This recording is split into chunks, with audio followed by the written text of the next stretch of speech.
Ayni vaqtda biz O'zbekiston Milliy kino san'ati saroyidamiz va bu yerda bir necha daqiqalardan so'ng Osmon qiroli badiiy filmining premyerasi o'tkaziladi. Filmda inson taqdiri, hayotdagi murakkab vaziyatlar va fidoyilik haqida hikoya qilinadi.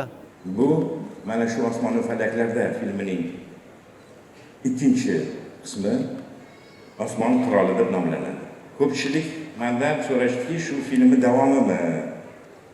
Men aytdimki, yo'q, bu boshqa hikoya, boshqa mavzu, lekin mavzu jihatdan bitta shunisi yaqinligi borki, bu o'sha uchuvchilar hayoti haqida. Birinchi filmimiz qandaydir bir melodrama janrida olingan bo'lsa, bu drama janrida. Film uchuvchilar hayoti, jasorat va mas'uliyat kabi mavzularni qamrab oladi. Xayriddin Sulton qalamiga mansub ssenariy asosida rejissyor Jahongir Qosimov suratga olgan bo'lib, unda turli sinovlar badiiy talqinda aks ettirilgan. А что здесь происходит? Демократия. А что, извините, не понял.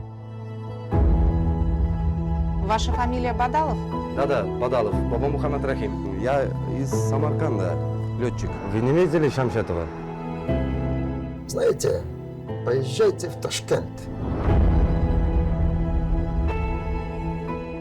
Stanislavskiy aytganda, rolli katta kichigi bo'lmaydi, aktyori katta kichigi bo'ladi deganda, Fars filmini men badiiy kengashda ko'rdim-da, to'g'ri, men Matiyoq Pagan. Endi biz o'rganib qolganmiz-ku, Matiyoq Pagan komediyada, boshqa.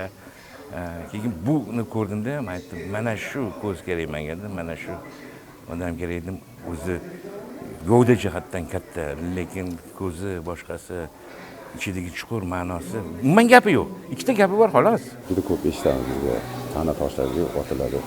O'zbek kinosi o'ldi, o'zbek kinosi o'ldi. O'zbek kino o'lgani yo'q, o'zbek kino o'lmagan. O'zbek kino bor edi, yashayapti.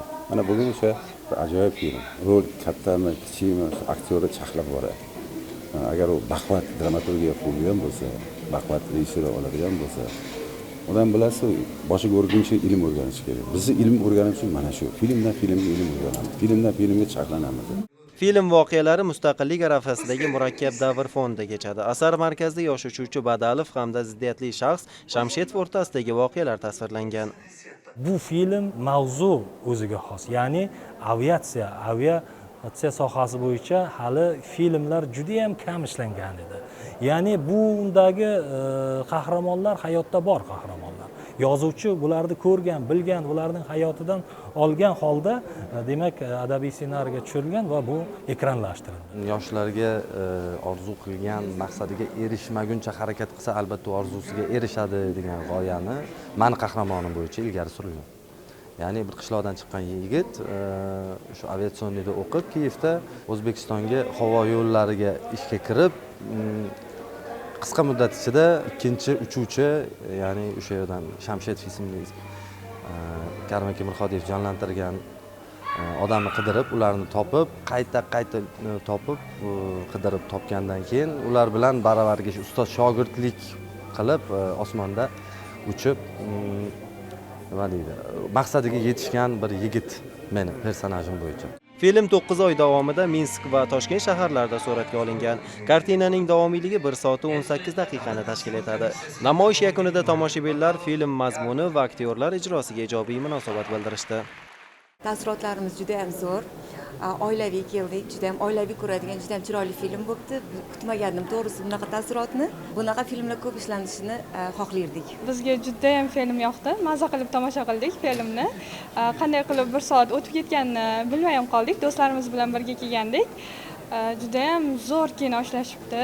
Ba'zi bir yoshlar buni ko'rganda ham motivatsiya oladi. Baribir hozir ham borda, ota-onasi o'zini bilgan kasbini o'g'limni doktor qilaman deydi, balki o'g'li o'zi boshqa bir tadbirkor bo'lgisi kelgan, boshqa bo'lgisi kelgan. Yoshlarni bu tarafdan fikrlashiga ham boshqatdan yo'l ochishi hech gap emas, mana shu kinoni ko'rgandan keyin. Aviatsiya mavzusidagi filmlar dunyo kinosida doimo alohida qiziqish uyg'otib kelgan. Osmon qiroli filmi ham ana shu yo'nalishda yaratilgan asar sifatida o'zbek kino san'atida o'z o'rnini egallaydi. Zokir Mo'minov, Kamoliddin Qurbonov, bugun dastur uchun.